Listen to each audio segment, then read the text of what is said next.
बनाया। जब इतने बड़े नेता, इतने बड़े समाज के जागरूक करने वाले लोग बिरसा मुंडा से सीख सकते हैं, तो क्या समाज बिरसा मुंडा से नहीं सीख सकता? सीख सकता है। लेकिन इस देश में सरकारों ने बिरसा मुंडा के हक अधिकारों को, इसके इतिहास को दबाया है। बिरसा मुंडा के अधिकार को दबाया है। और आने वाले समय में आपको यह काम करना है कि बिरसा मुंडा के विचार हर आदिवासी घर तक पहुंचे। बिरसा मुंडा के नेतृत्व में जो आंदोलन चला, उसमें देश के कई आदिवासी शहीद हुए, लेकिन कहीं ना कहीं उनकी समर्पण, उनका त्याग इस देश में व्यर्थ जा रहा है, क्योंकि हमारे लोगों को पता ही नहीं कि बिरसा मुंडा कौन है। हमारे लोगों को मालूम ही नहीं है इसके कौन है ये, जिसके तन पे कपड़े नहीं, कौन है लकड़ी लेके कौन खड़ा है, हमारे लोगों को मालूम नहीं। जिनकी वजह से आपके हिस्से में जमीन आई, आप उसे भूल गए। जिनकी वजह से आपके हिस्से में नौकरी आई, आप उसे भूल गए। आने वाले समय में बिरसा मुंडा घर घर तक जाना चाहिए। आपको पता होना चाहिए कि बिरसा मुंडा है, ये हमारे समाज का आदमी है, ये इसकी वजह से हमारे जंगल जमीन की लड़ाई लड़ी। बिरसा मुंडा के बाद टांडिया भी, जैसा कि मेरे पूर्व वक्ताओं ने बताया कि पहले इतने साधन नहीं हुआ करते थे, लेकिन उस जमाने में 40,000 ग्राम सभा बिरसा मुंडा के नेतृत्व में चलती थी मध्य प्रदेश में। उसी की तैयारी फिर से शुरू कर रहे हैं। आपके बिलवास में भी ग्राम सभा बनाएंगे, आपके आने पूरे नीमच जिले में ग्राम सभा बनेगी, और जब आपके गांव में ग्राम सभा बनेगी तो आपके सरपंच और यहाँ तक कि कलेक्टर को भी आपके गांव में आने से पहले ग्राम सभा से पूछना पड़ेगा। और ग्राम सभा के माध्यम से आपके गांव का विकास होगा।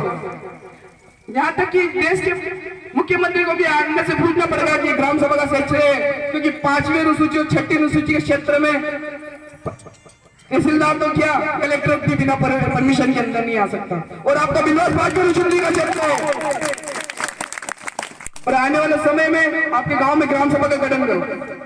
जो हमारा पैसा थानों में व्यर्थ हो रहा है, लड़ रहे 2 आदिवासी, पैसा जा रहा है थाने में, लड़ रहे 2 आदिवासी, पैसा जा रहा है थाने में, वो पैसा समाज की काम आएगा। जो काम हमारे बुजुर्ग करा करते थे वो कहीं ना कहीं खत्म हो रहा है। जो हमारे पंच करा करते थे वो कहीं ना कहीं खत्म हो रहा है। हमारा पैसा व्यर्थ हो रहा है, हमारा पैसा थानों में जा रहा है। हमें इसे भी रोकना है। हमारा पैसा बाहर नहीं जाना चाहिए।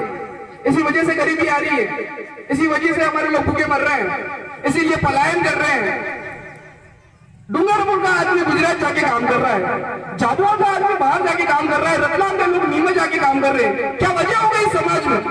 क्या कमी हो गई समाज में? क्या हमारे लोग पलायन कर रहे हैं? हम कहीं ना कहीं हमें बिरसा के विचार को भूले हैं, टंटा के विचार को भूले हैं। तो हमें इन्हें पढ़ना पड़ेगा। इनकी फोटो देखने से कुछ नहीं होगा, इन्हें पढ़ना पड़ेगा, इनके विचार पढ़ने पड़ेंगे, इनकी विचारधारा पढ़नी पड़ेगी। क्या चाहता था टंटिया, क्या चाहता था बिरसा। ऐसे ही जन जागरण के माध्यम से, जैसे कि ये पहली बार इस गांव में तहसील में प्रोग्राम हो रहा है, कहीं ना कहीं पूरे जिले को आपने पीछे छोड़ा है। पूरा जिला आपने पीछे है, गांव आगे हैं, बिलवास के लोग आगे हैं, जिन्होंने 13 तारीख को बिरसा मुंडा जयंती मनाकर ये बता दिया कि हम लोग आगे हैं।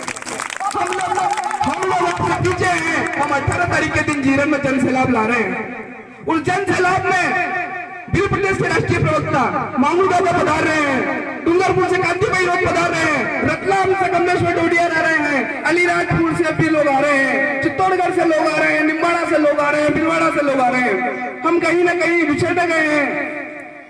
ये बचपना नहीं चलेगा, ये बचपना खत्म कर दो। ये उस जाति का उपजाति का, ये ऊंचा ये नीचा, हम आदिवासी एक मंच के नीचे आ जाओ। आपके खिलाफ षड्यंत्र रची है सरकार है।